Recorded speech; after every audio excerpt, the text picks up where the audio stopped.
네, 안녕하세요. 손쌤입니다. 네, 지난 시간에 우리 그 중국의 근대화 운동이라고 얘기해서 아편 전쟁부터 신해혁명까지 있었던 일을 한번 살펴봤습니다. 이번 시간에는 일본과 조선의 근대화 운동을 살펴볼 텐데 주로 일본을 주로 다룰 겁니다. 조선은 그냥 우리 한국사 때 했던 것들 간단하게 정리한다는 생각으로 한번 정리해 보도록 하겠습니다. 시작할게요. 네, 첫 번째 일본의 개국 나라를 열고 그리고 메이지 유신이라는 근대화 정책에 대해서 한번 살펴보겠습니다. 네, 첫 번째로는 그 어떤 계기가 있었느냐? 미국의 페리 제독의 무력 시위가 있었습니다. 이 무력 시위라고 이야기를 했지, 요거는 전쟁은 아니에요. 전쟁은 아닌 상태에서 문을 열어준 겁니다. 누가? 에도막부가 그래서 불평등 조약인 미일 화친 조약과 미일 수호 통상 조약이라는 거를 차례로 맺으면서 전쟁 없이 문을 열게 된 겁니다. 주로 이제 어떤 내용을 갖고 있느냐, 바로 내용을 정리해 보면 바로 치외법권이라는 것과 치외법권, 우리 그 뭐냐, 한국사 때 강화도 조약할 때도 있었던 거고요. 두 번째는 최혜국 대우, 최고의 혜택을 받는 국가의 대우를 해달라라는 것과, 그리고 관세도 미국과 같이 협정해서 맺는 협정 관세 조약을 맺습니다.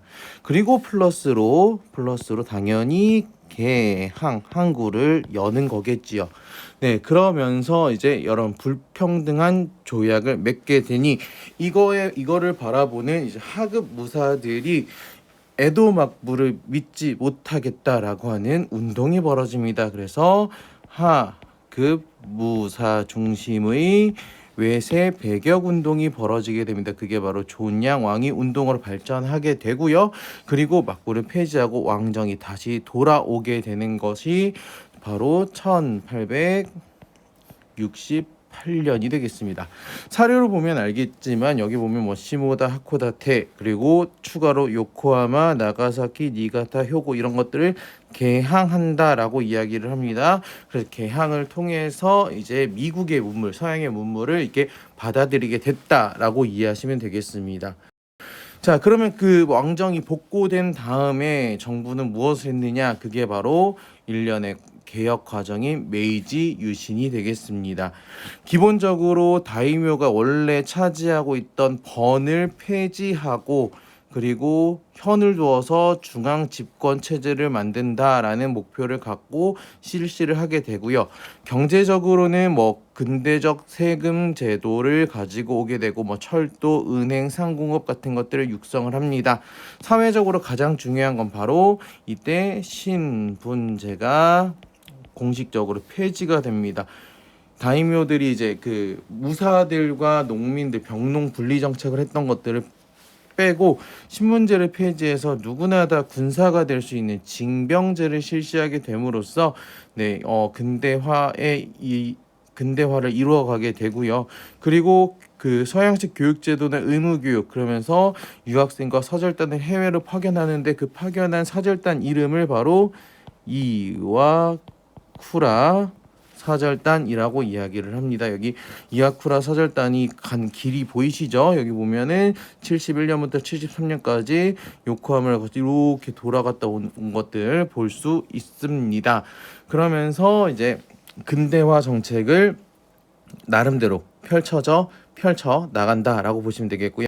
그거에 대해 이제 그러니까 이제 백성들, 국민들 이 입장에서는 새로운 이제 제도가 있으니 강압 정책을 비판하면서 서양식 의회를 설립하자고 자유민권 운동이라는 것을 1870년대부터 쭉 이어져 나갑니다.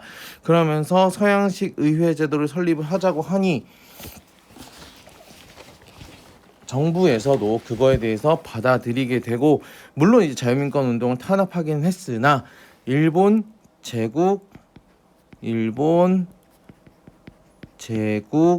헌법을 만들어서 제국 의회까지 개설을 하게 됩니다. 요게 바로 1889년에 만들어지게 되고 이듬해인 1890년에 제국 의회를 만듭니다. 근데 보면은 여기 보면 대일본 제국은 천황이 통치한다라는 걸 오히려 명문화를 하면서 기본적으로 일본은 천황 중심의 국가 체제를 완성시키게 되는 거지요.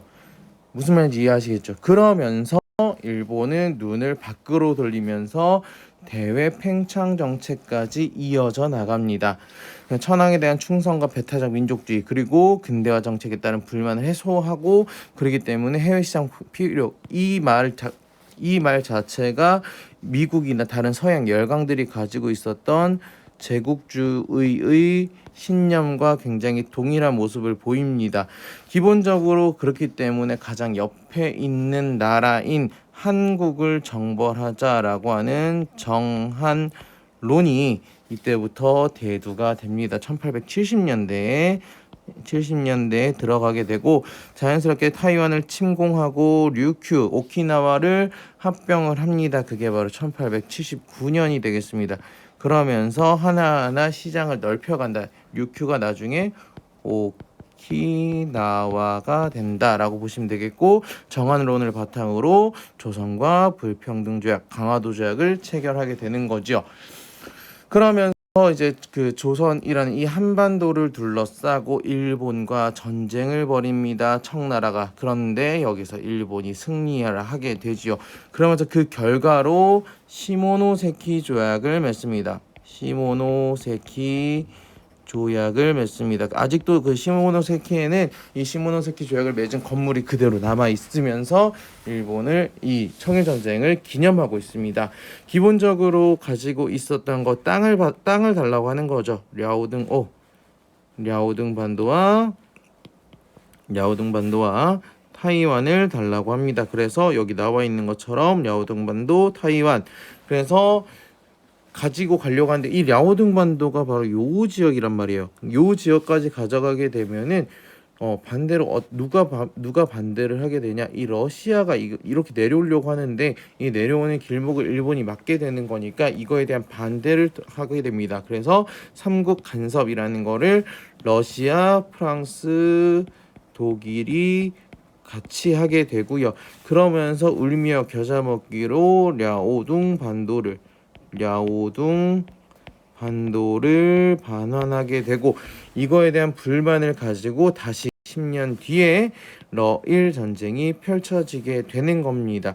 러일 전쟁을 펼치면서 러일 전쟁은 연도로는 1904년에 하게 되는 건데요. 그러면서 일본은 자기네 편을 들기 위해서 영일 동맹 그리고 미국과는 플러스 여기다 쓸게요. 가스라 테프트 밀약이라는 것을 맺으면서 이거는 미국입니다. 미국과 일본이 맺은 조약입니다. 그러면서 전쟁 전에 체결하고 전쟁 중에 체결하고 결국에는 이거를 이겨내면서 포츠머스 조약을 통해서 이제 이건 러시아랑 맺은 거고요. 그러면서 러시아도 인정, 영국도 인정, 미국도 인정. 그러니까 자연스럽게 이때 조선을 한국 병합조약이라는 말을 가지고 이제 만주를 발판 삼아 중국 침략을 모색하려고 하는 이 모습을 보이게 되더라라고 보시면 될 것 같습니다. 아래 내용은 여기 보면은 리순이나 다롄 같은 것들도 일본 제국에 이전한다라고 얘기하면서 중국까지 넘보려고 하는 모습을 볼 수 있습니다. 그렇기 때문에 그렇게 쭉 이어져 나가게 되는 거고요. 조선에 대해서 간단하게 정리만 하고 오늘 수업 마무리하도록 하겠습니다. 운요 사건을 통해서 우리 아까 얘기했습니다. 일본과 강화도 조약을 체결을 하게 되면서 이걸로 인해서 뭐 개항이라든지 치해법권, 해양측량권 같은 것들을 빼앗기게 됩니다.